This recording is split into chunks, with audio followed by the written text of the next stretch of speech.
pinayagan tayong lumabas. Eh, dapat lang, no? May bantay naman tayo at saka Pasko na ngayon. Oo nga. Tess, Oh? Merry Ay. Christmas. May regalo ako sa'yo ito. Talaga? Naku naman. Sige, Pwede ko na buksan mo. buksan? Ayan. Buksan mo, kapain mo. Sandali. Ay, ano to? Parang maliit na kampana. Oo. Ikakabit natin yan sa tungkod mo. At nang miski saan ka magpunta, ay matutuntun ko kung nasaan ka. Nasaan ang tungkod mo? Eto. Ayan. Paano naman kita matutunton? Ay, meron din siyempre ako. Ito. Asan? Naku, ang ganda. Diyos ko, salamat ha. Eh, meron pa. Hindi lang yan. Ito pa. Ano? Oh. Naku naman, nakakaya sa'yo. Pero thank you na naman ha. Ito ang tungkod mo. Oo. Teka. Sandali. Ano naman ito? Ako ang gumawa niyan. Parang kwintas to ah. Oo, hirap na hirap akong gumawa Naku, niyan. ang ganda. Bagay na bagay siguro sa akin to. Merry Christmas. Merry Christmas din sa'yo. Siguro naman, baka isipin mo wala akong naalalang regalo sa'yo. Meron kang regalo? Oo naman. Alam ko naman na ngayong Pasko, birthday mo, hindi ba? Oo, matatandaan ka pala. Kaya nga, eto, meron akong magandang regalo sa'yo. Ano yun? Ginawan ko ng tono. Yung bang tulang ginawa mo sa akin?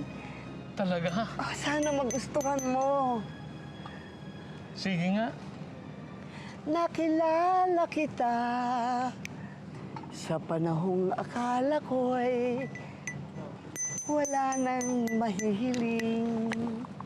Sa buhay ko'y kontento, ngunit aking nabatid.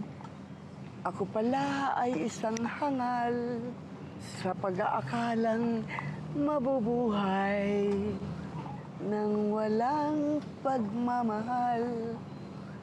Kaya sa kabila ng lahat, ako'y sumasamo. Sana'y pagbigyan ang hiling nitong puso. Napakaganda.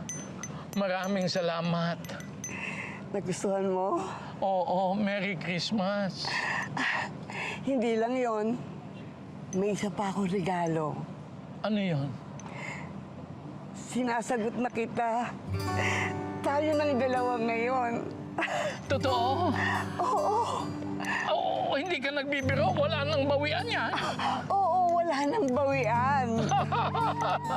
Yahoo! May nobya na ako! Ngayon, simula ngayon, love na ang tawagan natin sa isa't isa, ha? Ha? O sige. I love you, love. I love you too, Tess, my love.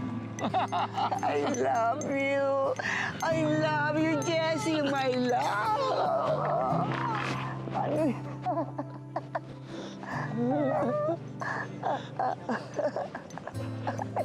Ay, baka tayo matumba. Ano ba?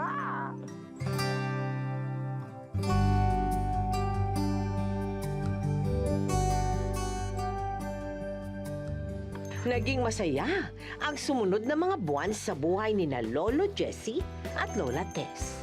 Tuwing sila'y nagkikita, walang katapusan ang kanilang kwentuhan.